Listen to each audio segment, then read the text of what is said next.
Wan Abi Umamah radhiyallahu anhu qala Rasulullah sallallahu alaihi wasallam, dari Abi Umamah Rasulullah bersabda, Inna Luqmanal Hakim alaihissalam, bahwasanya Syekh Luqmanul Hakim alaihissalam qala li ibnihi, berkata kepada putra-putranya, ya bunayya alaika bi mujalasatil ulama, wajib terhadap engkau, wajib kamu mesti duduk beserta ulama, wasma kalamal hukama, kamu dengerin omongannya, dengerin nasihat hukama.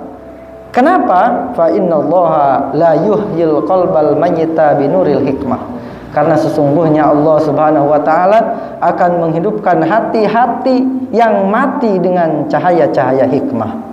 Kama yuhyil ardal mayyitata biwabilil qatri, sebagaimana Allah Subhanahu wa taala menghidupkan tanah-tanah yang tandus, tanah-tanah yang kering dengan tetesan-tetesan air hujan. Kalau belum percaya begini, di Arab kan hujan gede.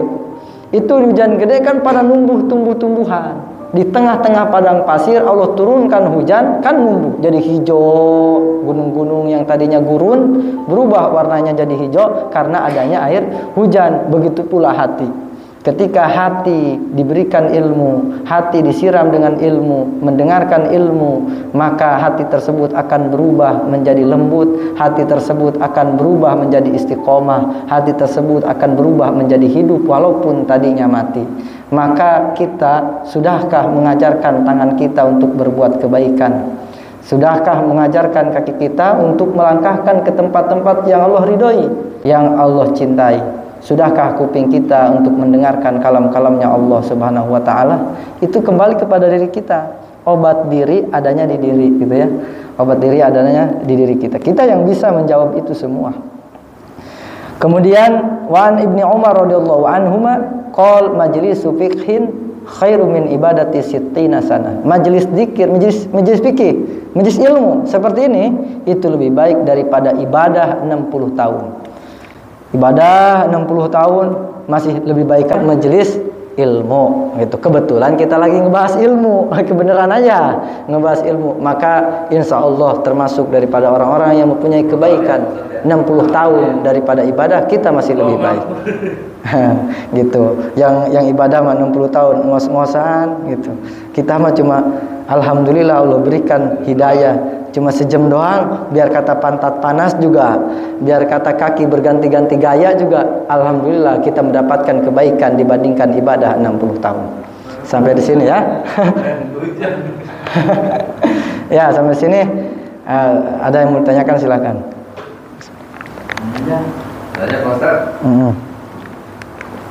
Ya. Kan zaman serba canggih ya. Ya. Kalau kita kayak ngaji terus atau baca Quran lewat handphone itu sama biasanya sama kayak kitab itu baca di musyafat Quran gitu. Iya. Iya. Kalau kita taklim, kalau kita belajar, apalagi belajar Al-Quran, maka yang lebih bagus adalah muwajahah. Ada gurunya, ada muridnya. Seperti ini. Kemudian si gurunya talaki kepada murid. Talaki itu nyontoin kepada muridnya. Kalau kita ngaji, misalkan ngaji Al-Quran, jangan jauh-jauh ya. Ngaji Al-Quran kita lihat di handphone, lihat di YouTube. Itu bisa jadi terkadang bacaannya kadang-kadang dipakein eho gitu ya. Kadang-kadang ada kresek-kreseknya, kadang-kadang kurang sempurna, dan kita pun tidak tahu apakah ini yang ngajarkan benar atau tidak. Sebab kenapa? Orang pintar akan diketahui di hadapan orang-orang yang tidak tahu. Orang tahu akan dianggap pintar, orang tahu akan dianggap tahu kalau di hadapan yang tidak tahu.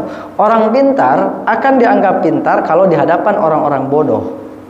Kurang lebih begitulah. Orang kaya akan dianggap kaya di hadapan orang-orang susah. Kalau nggak ada orang susah, kaya semua, nggak ada bahasa kaya.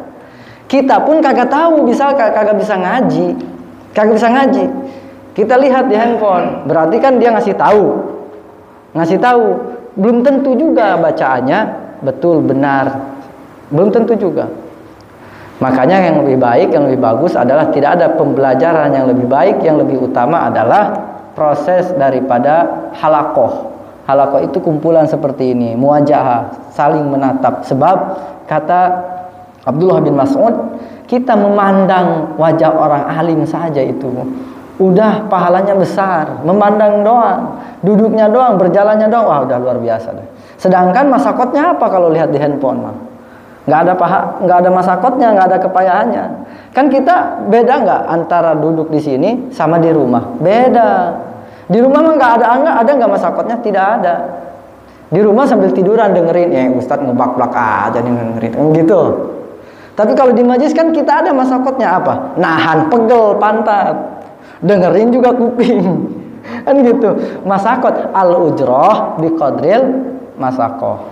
Upah bagaimana capeknya? Bagaimana capeknya? Kalau urusan agama beda sama urusan dunia. Kalau urusan dunia yang paling enak dia yang paling gede gajinya. Urusan dunia itu mah. Andaikan urusan dunia yang paling capek itu gede gajinya, maka OB paling capek, tukang paling capek lebih gede gajinya daripada direktur. Tapi buktinya direktur ucang angin doang lebih gede. Presiden emang kerjanya apa? Cuma tungak tengok doang, nyuruh-nyuruh doang kan nggak capek kan? Tapi gajinya paling gede.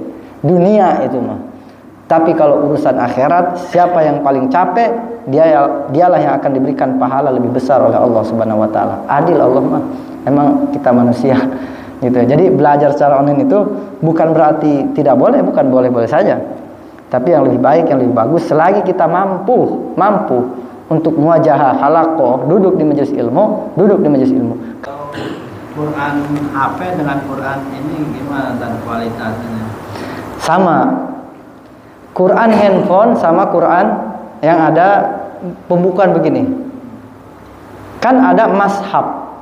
Mashab itu apa?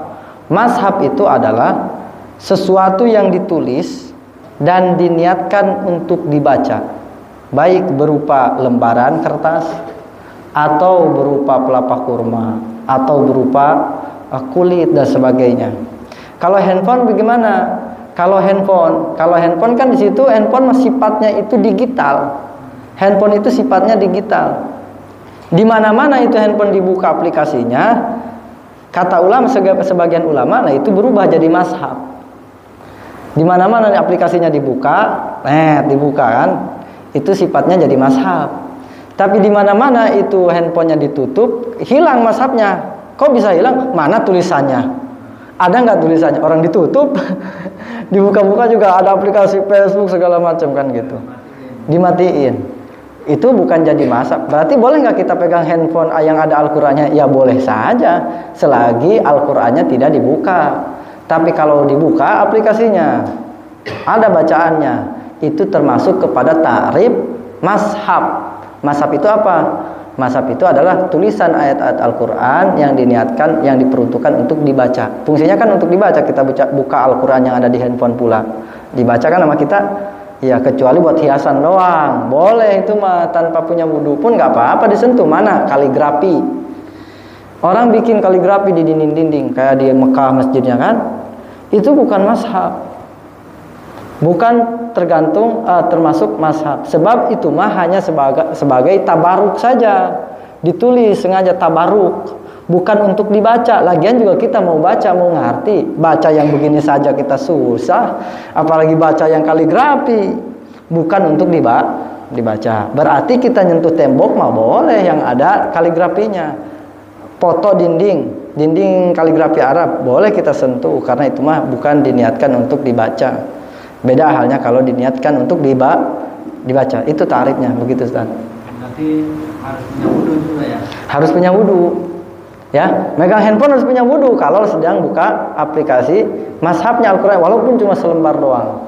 Walaupun cuma selembar, sebab itu tarifnya mashab mah di dalam kitab Kasyifatus saja Al-Imam Nawawi mengatakan mashab itu adalah ayat-ayat Al-Qur'an yang ditulis, ayat-ayat Al-Qur'an yang bertujuan untuk dibaca atau untuk dipelajari.